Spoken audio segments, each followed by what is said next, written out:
Hi friends, ಎಲ್ಲರಿಗೂ ನಮಸ್ಕಾರ. ಈ ವರ್ಷ 2024ರಲ್ಲಿ ಆಷಾಢ ಮಾಸ ಪ್ರಾರಂಭ ಮತ್ತು ಅಂತ್ಯ ಯಾವ ದಿನಾಂಕಗಳು, ಹೊಸದಾಗಿ ಮದುವೆ ಆಗಿರುವಂಥ ಹೆಣ್ಮಕ್ಳು ಅವರ ತವರಿಗೆ ಹೋಗುವಂಥ ತಿಂಗಳು ಇದು, ಯಾವ ದಿನಗಳಲ್ಲಿ ತವರಿಗೆ ಹೋಗಬೇಕು ಅನ್ನೋ ವಿಚಾರಗಳನ್ನು ಈ ವಿಡಿಯೋದಲ್ಲಿ ನೋಡೋಣ.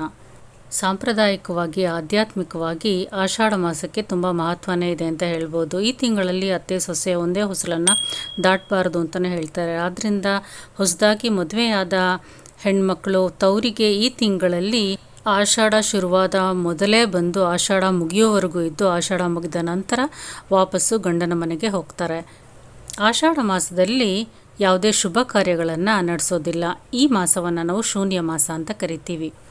ಈ ವರ್ಷ 2024ರಂದು ಜುಲೈ 6ನೇ ತಾರೀಕು ಆಷಾಢ ಮಾಸ ಪ್ರಾರಂಭ ಆಗಿ ಆಗಸ್ಟ್ 4ನೇ ತಾರೀಕು ಆಷಾಢ ಮಾಸ ಅಂತ್ಯಗೊಳ್ಳುತ್ತೆ.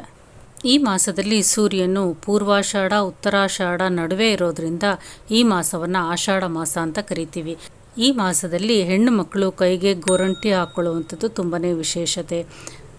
ಗೋರಂಟಿ ಎಲೆಗಳನ್ನು ತಂದು ರುಬ್ಬಿ ಕೈಗೆ ಗೋರಂಟಿ ಹಾಕ್ಕೊಳ್ಳೋದು ತುಂಬಾ ವಿಶೇಷತೆ, ವಿಶೇಷ ಫಲಗಳನ್ನು ಸಹ ಕೊಡುತ್ತೆ ಅಂತಲೂ ಸಹ ಸಾಂಪ್ರದಾಯಿಕವಾಗಿ ಹೇಳ್ತಾರೆ. ವರ್ಷ ಋತುವನ್ನು ಆಹ್ವಾನ ಮಾಡುವಂಥ ತಿಂಗಳು ಇದು. ಈ ತಿಂಗಳಲ್ಲಿ ಯಾವುದೇ ಶುಭ ಕಾರ್ಯಗಳನ್ನು ನಡೆಸೋದಿಲ್ಲ. ವಿಷ್ಣು ಶಿವನ ಆರಾಧನೆ, ಲಕ್ಷ್ಮಿಯ ಪೂಜೆಗಳಿಗೆ ಈ ತಿಂಗಳು ತುಂಬಾ ವಿಶೇಷ ಅಂತ ಹೇಳ್ಬೋದು.